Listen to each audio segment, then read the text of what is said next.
السلام علیکم دوستو، لوجی فیت کے ایک میں آپ کا استقبال کرتا ہوں۔ میں ہوں آپ کا دوست عارج۔ آج جمعہ کا دن ہے اور آپ سبھی کو جمعہ مبارک ہو۔ جمعہ کا دن سورہ کہف پڑھنے کی خاص فضیلت آئی ہے، تو چلیے سورہ کہف میں دو شخصوں کی مثال اللہ تعالیٰ نے سنائی ہے اور کافی انٹرسٹنگ اسٹوری ہے، تو چلیے میں اسے سناتا ہوں۔ اور اس میں کافی عبرت کی باتیں ہیں اور کافی سیکھ ملتی ہے ہمیں کہ کس طرح ہماری زندگی ہونی چاہیے اور کس طرح سے ہمارا بیہیویئر ہونی چاہیے۔ چلیے شروع کرتے ہیں۔ اعوذ باللہ من الشیطان الرجیم، بسم اللہ الرحمن الرحیم۔ اور انہیں دو شخصوں کی مثال بھی سنا دیجیے جن میں سے ایک کو ہم نے دو باغ انگوروں کے دے رکھے تھے اور جنہیں ہم نے کھجوروں کے درختوں سے گھیر رکھا تھا۔ یعنی اس کو دو باغ انگوروں کو دیے رکھے تھے اور جنہیں ہم نے کھجور کے درختوں سے گھیر رکھا تھا اور دونوں کے درمیان کھیتی لگا رکھی تھی۔ یعنی کھجور کا درخت تھے، چاروں طرف سے گھرا ہوا تھا، ایک طرح سے باؤنڈری کا کام کر رہا تھا زبردست، چاروں طرف سے ایک باڑ کی طرح ایک دم چاروں طرف سے کھجور کا درخت تھا۔ اچھا، انگور کے باغ کے چاروں طرف دونوں باغ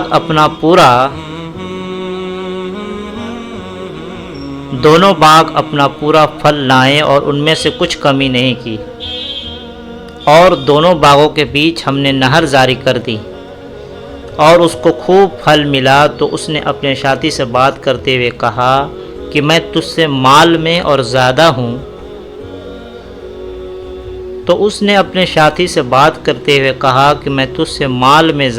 اور تعداد میں بھی زیادہ طاقتور ہوں۔ یعنی کہ جب اللہ تعالیٰ نے اسے اتنی نعمتیں سے نوازا کہ دو انگوروں کے باغ دیے، چاروں طرف سے کھجور کے باڑ لگا دیے اور بیچ میں نہریں بھی جاری کر دی، یعنی کسی طرح کا کوئی بھی سمسیا نہیں ہے، جو کھیتی کرنے کے لیے ایک دم مفید اس کا یہ تھا باغ اور بہترین باغ تھا۔ تو یہ اترانے لگا، اس کا کافی آلو خاندان بھی بہت بڑا تھا اور کافی اولاد تھے اس کے، اور مال اور جتھے کے حساب سے بھی بہت مضبوط تھا، تو وہ گھمنڈ اب کرنے لگا۔ یہی اللہ کی ایک ٹھیل ہوتی ہے، اللہ تعالیٰ آزمانے کا اللہ کا وہی طریقہ ہے۔ اللہ تعالیٰ اس سے نہیں آزماتا جو کافی دور ہے، جو تمہارے ہاتھ کے قریب ہے، ان چیزوں سے اللہ تعالیٰ آزماتا ہے۔ تو اللہ تعالیٰ نے اسے آزمایا۔ دونوں باغ اپنا پورا پھل لائے اور ان میں سے کچھ کمی نہیں کی، اور دونوں باغوں کے بیچ ہم نے نہر جاری کر دی اور اس کو خوب پھل ملا۔ تو اس نے اپنے ساتھی سے بات کرتے ہوئے کہا کہ میں تجھ سے مال میں زیادہ ہوں اور تعداد میں بھی زیادہ طاقتور ہوں۔ یہ شخص مشرک تھا اور مطلب ایمان نہیں تھا اللہ پر، اس کو اور قیامت کے دن پہ ایمان نہیں تھا، مطلب ایک طرح سے کافر تھا۔ وہ اپنے باغ میں داخل ہوا اور وہ اپنے آپ پر ظلم کر رہا تھا۔ ظلم کر رہا تھا ان سینس کی اللہ تعالیٰ کو نہیں مان رہا تھا، آخرت پر نہیں مان رہا تھا، اور وہ گھمنڈ بھی کر رہا تھا اس کے اوپر، اپنے ساتھی کو گھمنڈ کی باتیں بتا رہا تھا کہ میں تم سے مال میں بھی زیادہ ہوں اور تعداد میں بھی زیادہ طاقتور ہوں۔ وہ اپنے باغ میں داخل ہوا اور وہ اپنے آپ پر ظلم کر رہا تھا۔ اس نے کہا کہ میں نہیں سمجھتا کہ یہ کبھی برباد ہو جائے گا۔ اس کا یہ غلط مغالطہ، جس کو خوش فہمی بولتے ہیں، کہ اس کو ایسا لگا کہ یہ باغ کبھی برباد ہی نہیں ہوگا، ہمیشہ اسی طرح سے ایک دم بہترین نہر جاری رہے گی، دو باغ ہمیشہ رہیں گے، کھجوروں کا چاروں طرف سے باڑ لگا رہے گا، اور اس کے بیچ میں طرح طرح کی کھیتی کر سکتا ہوں میں، اور یہ کبھی برباد نہیں ہوگا۔ اور میں نہیں سمجھتا، اور یہ دیکھیے اور ایک اور چیز پڑھ کر اس نے بات کہہ دی، اور میں نہیں سمجھتا کہ قیامت کبھی آئے گی۔ اس کا دوست جو ساتھی جو مسلمان تھا، تو وہ اپنے ساتھی کو جو مسلمان کو یہ باغ والا کہہ رہا ہے، جو گھمنڈ سے چور تھا اور اپنے ہی خوش فہمی میں جی رہا تھا کہ میں نہیں سمجھتا کہ قیامت کبھی آئے گی، اگر میں اپنے رب کی طرف لوٹا دیا گیا تو ضرور اس سے زیادہ اچھی جگہ مجھ کو ملے گی۔ یعنی کہ یہ ایک طرح سے ایک دم کھلا مغالطہ، ایک طرح سے بے شرمی بھی، کہ ایک تو اللہ پر ایمان نہیں لانا اور آخرت پر ایمان نہیں رکھنا، اور اگر بلا غرض مطلب ایسا کہ اگر مان لے کہ ہوا بھی، مطلب ایک طرح سے وہ مذاق اڑا رہا تھا ایک طرح سے مسلمان دوست کا، کہ کبھی اگر قیامت آئی بھی، میں نہیں سمجھتا قیامت آئے گی، اور کبھی آئے بھی تو مجھے اچھی جگہ ملے گی۔ یعنی کہ غلط مغالطے میں، جیسے دنیا میں زیادہ تر لوگ غلط مغالطے میں ہیں کہ اعمال کچھ نہیں، لیکن مغالطہ بڑے بڑے کی امید ہے کہ ان کو اچھا ہی ملے گا، لیکن ایسا کچھ نہیں، اعمال کرنا پڑے گا، اللہ اور اس کے رسول پر ایمان لانا پڑے گا، سب سے بڑھ کر اللہ اور اس کے رسول سے محبت کرنا پڑے گا۔ کوئی مغالطہ، کوئی غلط فہمی دل سے ایک دم نکال دے۔ اور میں نہیں سمجھتا کہ قیامت کبھی آئے گی، اگر میں اپنے رب کی طرف لوٹا دیا گیا تو ضرور اس سے زیادہ اچھی جگہ مجھ کو ملے گی۔ اس کے ساتھی نے اس سے بات کرتے ہوئے کہا، یعنی کہ جو مسلمان ساتھی تھا وہ کافر کو سمجھا رہا تھا، اپنے کافر ساتھی کو جو گھمنڈ کر رہا تھا اس کو سمجھاتے ہوئے بولا، کیا تم اس ذات سے انکار کر رہے ہو جس نے تم کو مٹی سے بنایا، پھر پانی کی ایک بوند سے پھر تم کو پورا آدمی بنایا؟ یعنی اس ذات کے انکار کر رہے ہو جس نے تم کو مٹی سے بنایا، پھر پانی کی ایک بوند سے پھر تم کو پورا آدمی بنا دیا۔ کیونکہ آدمی کے اندر جو بھی یہ بنتا ہے، چونکہ آدم علیہ السلام کو مٹی سے بنایا، اس کے بعد ساری نسل چلی، وہ جو پانی کی بوند سے ساری نسل چلی۔ اور ایسے بھی جو بھی چیز مطلب اندر جو بھی بنتا ہے مالک یا جو اسپرم ہو گیا یا پھر جو نطفہ جس کو بولتے ہیں وہ بھی بنتا ہے، تو کھانے پینے اور تمام چیزوں سے ہی بنتا ہے وہ، یعنی کہ مٹی ہی جو چیز اگاتی ہے اسی کو ہم لوگ کھاتے، پھر اسی سے وہ بنتا ہے، چاہے کچھ بھی کوئی بھی پروڈکٹ ہو، گرینری ہو یا کوئی بھی چیز ہو، ساری چیز مٹی ہی اگاتی ہے۔ اور مٹی سے اگئی ہوئی چیز کو جانور بھی کھاتے ہیں، ہر طرح کی چیز، مطلب ہم لوگ کا جو بھی کھانے کا پروڈکٹ ہے یا پھر جو بھی ہے سارا مٹی سے مرحلے سے ہو کر ہی گزرتا ہے، یعنی کہ انڈائریکٹ وے میں ہم لوگ مٹی سے ہی سارا پروڈکٹ لیتے ہیں، اور چاہے پانی سے لے کے ہر چیز۔ اچھا یہ ہو گیا،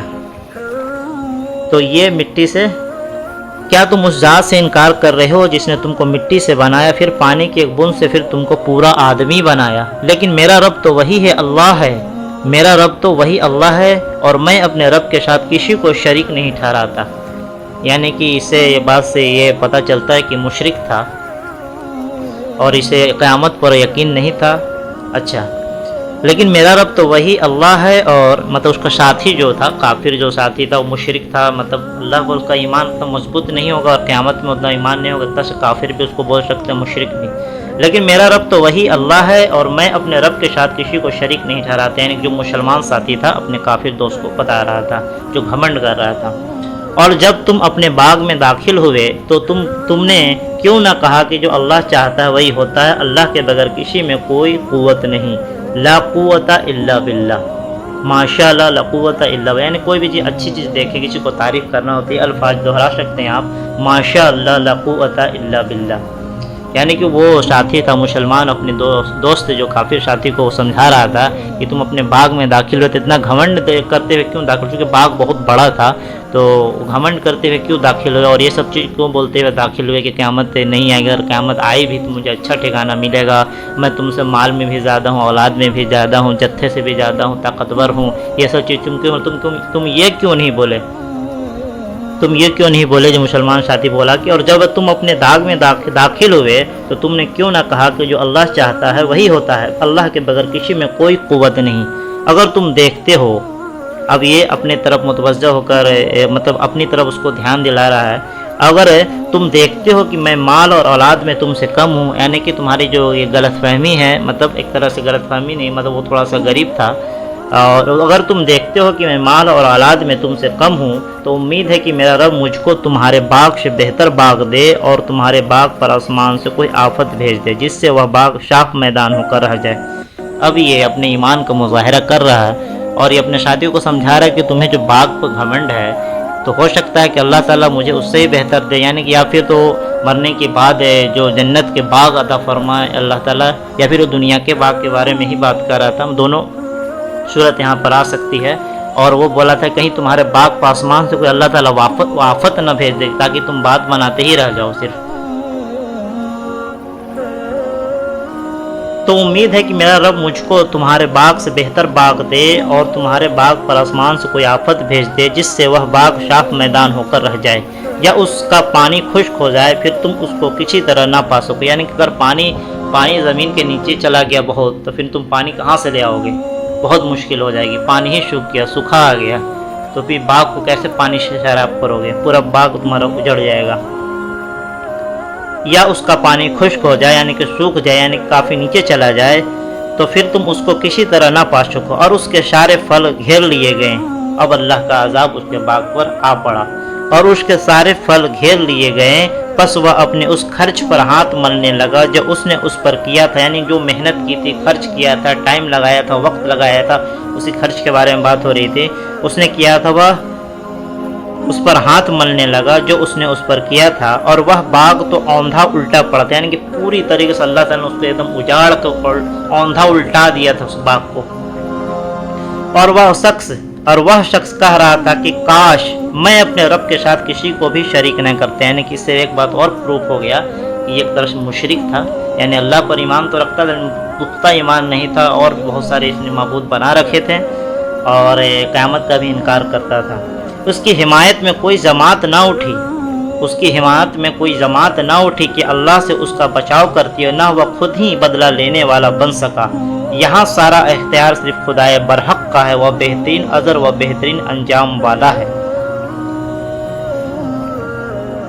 یہاں سارا اختیار صرف خدائے برحق کا ہے اور بہترین اجر و بہترین انجام والا ہے۔ اور اس کہانی سے ہمیں کیا سبق ملتی ہے کہ کبھی بھی گھمنڈ نہیں کرنا چاہیے، اور کبھی بھی غلط فہمی، خوش فہمی جس کو بولتے ہیں، غلط فہمی نہیں، غلط فہمی میں تو کوئی چیز پتہ نہیں ہوتی، لیکن خوش فہمی ہوتی تو سارا چیز پتہ ہونے کے بعد بھی آدمی نہیں کرتا ہے، کہ مان لے کہ دعویٰ تو ہے کہ میں مسلمان ہوں، اور میں مسلمان ہوں اور یہی کافی ہے، دعویٰ تو ہے مسلمان ہوں، لیکن ایک بھی نبی کی نہ سنت پر عمل ہے، نہ ایک بھی فرض پر عمل ہے، نماز ہے تو صرف جمعہ نماز ہے، چہرے پر داڑھی نہیں ہے، مطلب دعویٰ ہے بڑے بڑے لیکن عمل کچھ نہیں ہے، کھانا ہے تو کوئی مینر نہیں، نہ کوئی دسترخوان ہے، نہ کوئی بسم اللہ ہے، اور پھر باتھ روم بیت الخلاء میں جانا ہے تو داہنا پیر اندر کرنا ہے کہ بایاں پیر، کچھ اس کا خیال نہیں ہے، کیا دعا پڑھنا ہے، سیڑھی سے اترتے وقت، سیڑھی سے اوپر چڑھتے وقت، مسجد میں نکلتے وقت، مسجد میں جاتے وقت، مسجد سے نکلتے وقت، گھر میں داخل ہوتے وقت، گھر سے باہر، مطلب جو پورا جو مکمل ہوتا ہے، 5 وقتہ نماز فرض ہے، نماز نہیں پڑھ رہے ہیں،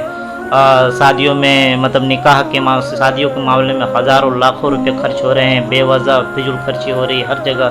اس طرح سے مطلب بہت ساری چیز ہے۔ میرا اس موضوع پر ایک آپ ویڈیو ہے، اس کو دیکھ سکتے ہیں، اس میں یہی ٹاپک ہے کہ کیا ہمارا مغالطہ تو نہیں کہ ہم مسلمان ہیں، کیا ہماری یہ غلط فہمی تو نہیں ہے، کیونکہ کام تو کوئی مسلمان والا کر نہیں، بس ایک کہنے کا نام ہے، نام تو نے محمد علی رکھ لیا، کیا بس یہی مسلمان کی پہچان ہے؟ آپ نے یہ نام ضرور سنا ہوگا۔ ٹخنے سے نیچے عورت کو کپڑا پہننا، وہ ٹخنے سے اوپر پہنتی ہے، فیشن چل چکا ہے، اور مرد ٹخنے سے اوپر کپڑا پہننا، وہ ٹخنے سے نیچے پہنتی ہے، ادب سا زمانہ ہے، عجب سا زمانہ ہے، مردانہ جنانہ ہے، جنانہ مردانہ ہے۔ تو کیا ہمارا دعویٰ صحیح ہے؟ تو چلیے یہ تو خیر یہ الگ ٹاپک ہو گیا، خیر میں اس کے بارے میں بات کر رہا تھا، باغ والے کے بارے میں، کہ اس کا ایک ساتھی تھا جو بہت امیر تھا، بہت پیسے والا تھا، لیکن اسے آخرت پر یقین نہیں تھا، اور قیامت کے بارے میں وہ مذاق کر رہا تھا کہ قیامت کبھی آئی بھی تو میں اچھا ٹھکانہ پاؤں گا، یعنی خوش فہمی میں تھا، پہلے تو بولا قیامت آئے گی ہی نہیں، آئی بھی تو میں اچھا ٹھکانہ پاؤں گا، اور یہ خوش فہمی میں تھا، اور اپنے باغ پر، اپنے مال پر، اولاد پر کافی فخر کر رہا تھا، جبکہ اس کا ساتھی جو تھا وہ اس کو سمجھا رہا تھا کہ نہیں تم اس طرح سے نہ کرو، اللہ پر یقین کرو، جس نے تمہیں مٹی سے پیدا کیا، پھر پانی سے پیدا کیا، پھر پورا آدمی بنا دیا، اس طرح سے وہ کرنے لگا، باغ میں داخل ہوا، تکبر کرتا ہوا جو داخل ہوا باغ میں، اس کے دوست نے سمجھایا کہ باغ میں تم داخل ہوئے تو کیوں نہیں، بولے کہ سارا اختیار ماشاء اللہ قوت الا باللہ اللہ کو ہے، تمہارا کچھ اختیار نہیں ہے اس میں، لیکن پھر بھی وہ گھمنڈ کرتا رہ گیا، اور پھر ہوا کیا کہ جب وہ پھر وہ اگلے دن صبح جب آیا تو سارا باغ اللہ تعالیٰ نے الٹ پلٹ کے ایک دم ادھر اوندھا ایک دم الٹا دیا، سارا اجاڑ دیا باغ ایک دم، پھر وہ اپنا وہی افسوس کرتا رہا کہ اللہ تعالیٰ کے ساتھ میں کاش کسی کو شریک نہیں کرتا، میں گھمنڈ نہیں کرتا، اس ٹائپ کا بات۔ تو اس طرح سے یہ آپ کو اس کہانی سے سیکھ ملی ہوگی، کسی طرح سے مغالطے خوش فہمی میں گھمنڈ میں نہیں رہنا چاہیے، قیامت برحق ہے، برحق ہے، برحق ہے۔ چلیے ملتے ہیں ایک اور ایپیسوڈ میں، ویڈیو کو لائک سبسکرائب کریں، السلام علیکم۔